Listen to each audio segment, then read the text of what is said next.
అందరు క్లాస్ కొట్టాలని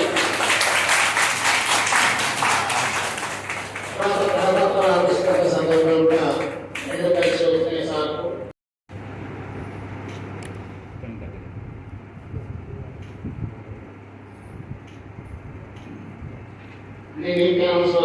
చాలా విలువైనది. దీని గురించి ఎంత చెప్పినా కూడా చాలా తక్కువనే. అన్ని దానాల కంటే అవయదానం చిన్నప్పుడు ఎవరికి అవయదానం చేయడం అనేది చాలా గొప్పది. మన చిన్నప్పుడు చదువుకునేవాడు, చదువుకున్నాడు, టెక్స్ట్ కూడా వచ్చేది. అన్ని దానాల కంటే అవయదానం చాలా గొప్పది.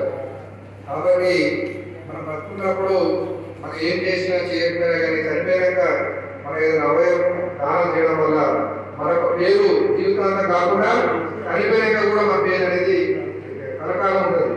కాబట్టి ఈ యొక్క అవగాహన కూడా అందరూ కూడా మీరు